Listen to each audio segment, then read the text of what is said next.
Hey friends, welcome back to another episode of Unlearn with Bianca. If you are here for the first time, then welcome. On this podcast, we explore everything around self-healing, health, personal growth, the mind-body connection, relationships, and more.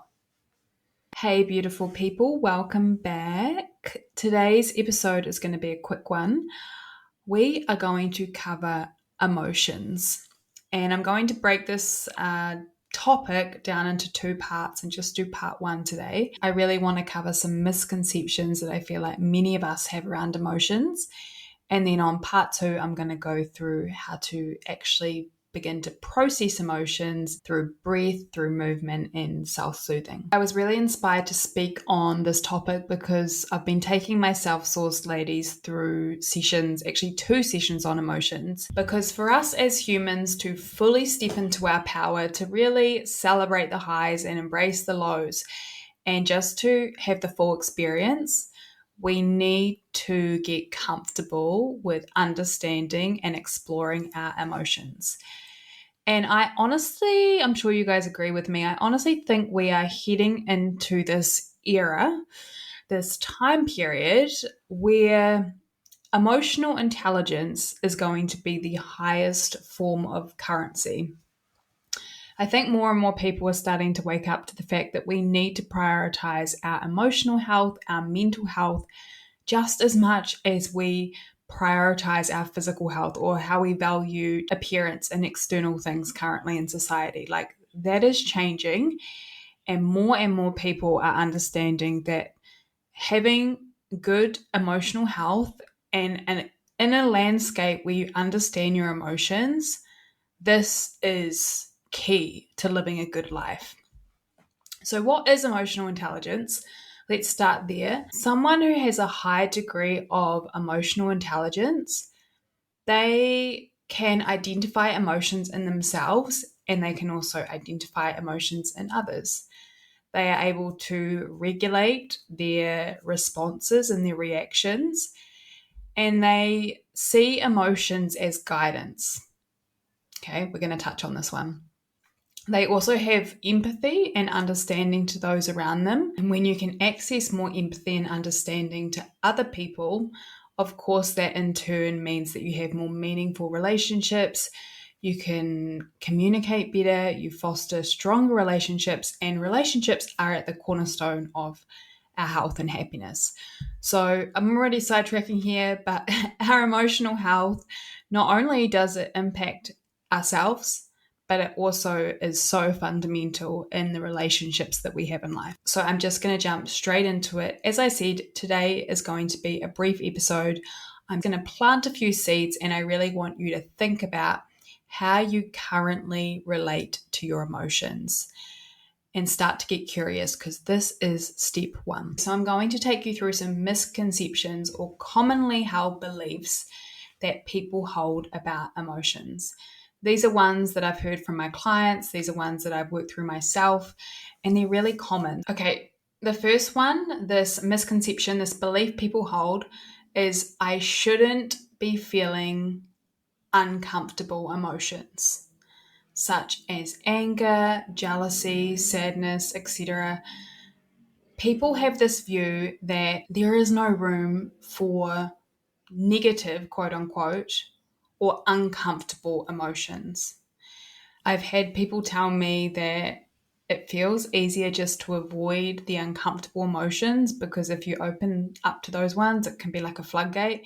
And people get worried that these emotions won't stop. I think we've all been there before and had that thought. But this isn't actually true.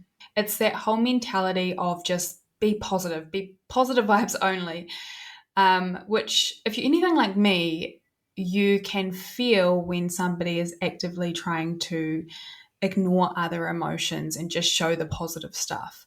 And I do believe we can feel that it becomes insincere. And that is because as humans in today's society, many of us have placed a lot of judgment on different emotions. So we begin to label emotions like this is a good emotion, happiness, joy, these are good emotions, and bad emotions we can tend to see as things like sadness, anger, jealousy, when in reality, these are all just human emotions. And all of us are going to experience and feel these emotions at some point. So, I guess the first point I'm really trying to make here is we need to stop labeling emotions as good or bad and living up to this positive vibe only mentality, because the more pressure we put on ourselves to do that, the more energy it takes, and that can be draining. So, what I personally believe about emotions is what I also believe about the body. And what I mean by that is, I truly believe that when the body is presenting a symptom, there is always a positive intention by that. Like the body doesn't make any mistakes. Somewhere, we may not know why, but somewhere along the line, there is a positive intention for every symptom, I personally believe. So if we look at the emotions in the same way, if you are constantly repetitively experiencing emotion, or there's a trigger that's consistently coming up, there is a valid reason for that. It might be a thought that you're thinking repetitively, it might be from a past trauma. But again, instead of pushing emotions down, which we tend to do, we can get more curious and just see that there could be a positive intention or a message behind this. So, why are so many of us so uncomfortable with quote unquote uncomfortable emotions? Well, I think part of it is just the fact that we're naturally going to avoid pain and go towards what feels good. So, that makes sense, right? But a lot of the way we deal with emotions is unconscious, and it can come from patterns that we have learnt and survival strategies that we have learnt from our younger years. For example, you may have been raised by dismissive parents and punished every time you expressed an emotion, like crying or like anger. You were punished for it. So naturally, you are going to hold that in. You're not going to express yourself because you need to feel safe and validated and loved when you're younger. You may have been raised by someone who was just disapproving of emotions, and that can actually have a positive intention. Like, for example, let's say you were fearful about something going to school or some friendship issue, and your parents said, "Oh, don't worry about that. Here, just have this treat. You'll be fine." So that sort of smothering of emotions. You might just be told constantly, "Why are you crying about that? It's not a big deal." Or you might just not get any guidance at all, like many of us, and just have no understanding about emotions. This is something we don't get taught at school. So naturally, many of us learn these types of concepts later in life. So generally, as we get older, our brain is just habituating pathways. We are doing the best with the resources we had and what we learnt when we were younger. As we get older, we tend to avoid feeling the pain and discomfort, often because it's habitual. So, to take this a step further, I have broken down common ways we deal with emotions into 5 categories, okay? And I want you to think about these categories and just think about where you would place yourself. This is just gaining that awareness of how you typically deal with uncomfortable emotions. So the first one is you may avoid and distract. So you just keep really, really, really busy. Like the busier you are, the less you have to feel. Or you focus on other people. So you're focusing on everyone else's issues, and therefore that's a bit of a distraction from any uncomfortable emotions that you may feel. Again, if you notice, there's actually a positive intention behind avoidance and distraction. There's a positive intention for all of these. The next one is external fixes. So that is when you feel something uncomfortable, like, I don't know, feeling not good enough, feeling sadness, you have this habituated urge to turn to something external, something outside of yourself. It might be sex, it might be alcohol, it might be food. Food is a really common one. Anything to numb the emotion, or if you're not feeling anything, sometimes these external things can actually make us feel something. Those external things are increasing that dopamine, and we're feeling something, we're getting that reward, we're getting that hit to take us away from the pain of feeling negative emotions towards something that's more pleasurable. The next one is somaticizing. So this is obviously comes into my work a lot. And this is where I work with people with chronic symptoms, unconsciously expressing emotions as physical symptoms. And I know this might be a bit of a new concept for some people, but it's really like that whole saying of the body keeps the score, basically. Like your body is constantly speaking. And I always like to describe the body like a puppet on a string. If you imagine the puppeteer being the brain or the mind, the body's just following through from instructions. So if we're squashing everything, if we're squashing all of our emotions, if we're pushing stuff down, if we're ignoring, if we're not allowing ourselves to feel, the body will start talking. It might be in a backache, it might be in random symptoms. I mean, this is how I got into the work I did because I had been suppressing a lot of pain, not even understanding that this is what happened, not even understanding the connection between the mind and the body. This is a common one, and I'm glad that it's finally starting to get some traction and people are talking about it. The next one is overanalyzing our emotions. This is where we tend to intellectualize our feelings and emotions so we can cognitively process them, we can cognitively talk them through and explain and make sense of things. But that is different than actually feeling an emotion, which I'll speak on in the next episode. So feeling an emotion often requires us to move some energy through the body. When we're intellectualizing, when we're doing that, we are in our head. We're not in our body, okay? So again, this is really common for the type A people. And finally, the last one is over empathizing. And this is another way that we can deal with our emotions or deal with other people's emotions. So when we have this tendency to over empathize, we are taking on other people's emotions like our own. And then for people that get it, they get it. It feels like you're just feeling all the emotions, but often they're not your emotions. They're emotions of people around you, and you just don't have as many boundaries, energetic boundaries, often physical boundaries, and it feels like it's yours. It's not yours. So a lot of people that are quite sensitive will understand this one. They feel like they're carrying the weight of responsibility. Their emotions are up and down, and they're like water. They're being swayed around by everyone else's stuff. Okay. So they are 5 ways that we can deal with emotions that aren't necessarily serving us. But I do want to say these are not bad. There should be no judgment because we are all going to fit into one of these categories.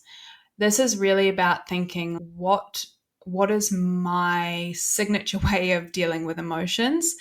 What is my emotional home? Meaning what am I most practiced in doing when uncomfortable feelings come up?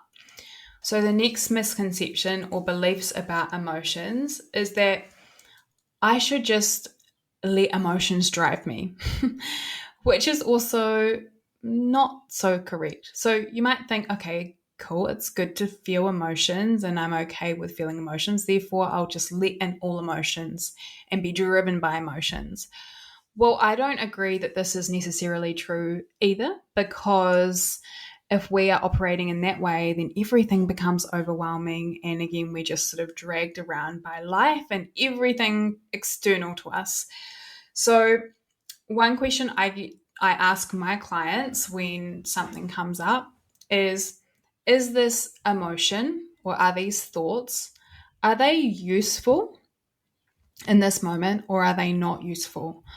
For example, if you are crying and you're sad because you're going through a breakup or something, you've read something really sad, or you're just grieving the state of the world, that could be useful. You know, if you are expressing yourself, if you're feeling lighter after you have a cry, that is useful. It may not be so useful if you find yourself getting upset 10 years after something, but you're still getting upset every single day. That at that point, that might not be useful. It's the same with anger. Anger can actually be, if channeled in the right way, really important. But if you find yourself getting angry consistently and you feel like you have no control over it, at that point, it's probably not useful. And that comes back to the judging good versus bad as well. But I do believe that there is a balance that we should be aiming for emotional equilibrium. We don't want to be really far down one side and suppress and repress and just ignore all of our feelings and be positive vibes only. We don't want to be doing that. And people sit probably more down that end. We also don't want to be to the other extreme and just letting our emotions guide us, staying in emotions for a long period of time, getting caught up in all the stories and just constantly being in our feelings. We don't want that, because that makes life hard too. So the middle ground is, yes, I am open and happy to validate my emotions, but there will be a point where I need to also shift my state or shift my thoughts or do something to process this and then keep it moving. And that's, again, like a real art that we can all work on. So, believe it or not, emotions actually, I know it can feel like they linger for a long period of time.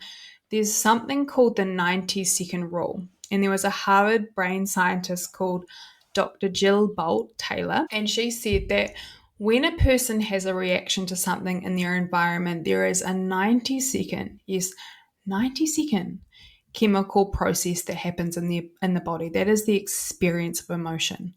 After that, any remaining emotional response is just the person choosing to stay in that emotional loop. So, what this really means is that there is a cycle, there is an emotional loop cycle of 90 seconds when all those physiological responses in the body happen. And after that, what trips us up is the stories that we attach to that, the judgments we place on ourselves, all of the inner noise that continues that chemical process on. That is where we get stuck in emotions. So this is really important, and it should be really empowering that no emotion lasts forever. When we resist, it can often feel like it lasts forever because we're placing so much energy on resisting emotions. The more you can accept an emotion, be present with it in the body, not attach the stories, but just get curious on reflection about what it is there to teach you, the faster you're moving through that cycle and the more you can build that balance that I was just talking about. The next misconception is that emotions are just mental. Now, if you've been following me for long enough, you will know that this is not true. Emotions do not just exist in the mind. Remember, the mind and the body are always connected. Emotions also live, or they primarily live in the body. Emotions like stress, fear, and joy, they all have physical manifestations. In fact, if you really think about it and you really start to tune in, you will understand that different emotions have different attributes. They have different sensations, different temperatures that you'll feel. Perhaps they're associated with a particular color or a shape or a form. And this just shows that emotions are physical and they differ depending on the nervous system state. If you are experiencing anger, you might feel more heat. You're likely going to feel that channeled through your arms. You might feel it in your chest. I personally can feel my jaw clenching. So that is a sympathetic, a fight or flight response where you can feel the heat rising. Sadness, you might associate it more with cool, like cold hands, cold feet, depending on where the energy is channeled in the body. joy or love, like an open heart. Your heart's bursting. You feel open. You feel space. I mean, this is just my interpretation, but you get the point, right? So emotions are physical.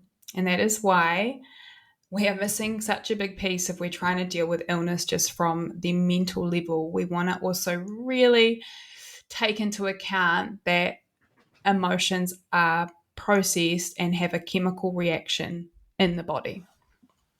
It's a bit of a chicken and an egg scenario where you're like, does the emotion come first, then the thoughts, or do the thoughts come first, then the emotion? Do you know what I think? Depending on who you talk to, you'd get like different opinions. I think it's a bit of both because there's constantly feedback between the brain and the body. But what can happen is the brain and the body can become so conditioned that you may have had that experience where you just think of one thought and you get this full body emotion. That's because of conditioning of the brain and body learning something really, really, really well, that an emotion becomes triggered really easily. This is a whole other conversation. I might talk about that in the next podcast. Finally, the last misconception or belief that people carry is an emotion comes up and you're like, I need to fix this. I need to fix this. This isn't really a beneficial way to approach it. The way we want to be approaching emotions, and especially uncomfortable ones, is exploring them. Because it is my belief that emotions carry valuable information. Emotions can be used as messages and they signal when something is right or wrong in our environment or within ourselves. So if something's coming up repetitively, for example, anger, rather than blame situations external to you and other people as to why you're feeling a certain way, it's the perfect opportunity to see, oh, this feeling, this emotion keeps coming up. So what is it trying to teach me? What is it trying to get my attention for? For example, anger may come up repetitively if your boundaries are being consistently crossed, especially resentment. I think those two are quite clear. If you're feeling trust and ease, that is a great sign, a great message that you're feeling safe. It might be in a certain environment or with a certain person. Another example is envy or jealousy. So often we judge ourselves for feeling this, or we can make the feeling that we feel about someone else, like, must be nice for them to have all of that. Whereas what we can actually do with something uncomfortable like this is start questioning ourselves internally and think, like, what is it about that person that they have that I'm feeling this emotion for? Why am I consistently feeling jealousy or envy? Is there something that they all have, if it's coming up a lot, that I do want more of? Yeah. So it's starting to use this uncomfortableness as a reflection, which is not easy, which is not easy. But if you can get to that point where you're starting to get curious, if there is a consistent emotion that keeps coming up, it's starting to just explore it. Perhaps explore where it's from in the past, what it might be related to, and just get curious about what valuable information it is bringing you. Okay, guys, so we are heading towards the end of this episode. As I said, I really just want you to think about the ways that you're currently dealing with uncomfortable emotions, what your beliefs are around feeling and experiencing these types of emotions. So often I hear my clients say, oh, I just don't cry, like I'm not someone who cries, or I don't get angry. And I've been there myself. I truly have. I know what it feels like when we can feel so detached from our emotional experience, or we're just constantly on the go that we haven't really stopped to think about these questions. I think something that's so underestimated is actually just putting words into how we feel, starting to label how we feel or the emotions that we consistently feel. If you Google emotional wheel, I think, or wheel of emotions, you'll see something that will be really useful just to give you some language of different emotions. And from there, you can start to get curious of how that feeling shows up in your body, what it feels like in your body when you're having that experience, and what you tend to do when that emotion arises, whether it's numb, distract, get a backache, drink, whatever it is. That is all I want you to do on this episode. Just start to get curious with the uncomfortable stuff. Remember that you are in a relationship with yourself for the rest of your life. That should be your primary relationship. Validate your own emotions. If nobody else is validating them for you, validate them yourself. This is the most important thing. We all have emotions that we are more comfortable with, and we all have emotions that we are more inclined to avoid. But we can change this. Building emotional intelligence is something that we can practice. When we can work on allowing ourselves to feel a particular emotion and making space for our emotions without judgment, it's only from that place that we can begin to do it with others. We can only hold for others what we are willing to hold for ourselves. And when we can start to practice this, this is where true connection comes from. It's where we can feel close to others. Okay, I'm going off on a tangent. Real quick, last thing. So often we fear that if we allow in emotions or we show emotions, it will lead to rejection or isolation. But I promise you, it is the opposite. It leads to connection, but it starts with allowing it and getting curious about the way that you deal with emotions first. Okay, guys, that is all from me. Let me know if you enjoyed this episode, and I'd love to hear your findings. I'd love to hear what you've taken from this. The part 2 will be up in the coming weeks. As always, please follow, please share to anybody that you think would take something from these episodes. I hope you have a beautiful week, and I'll see you on the next episode.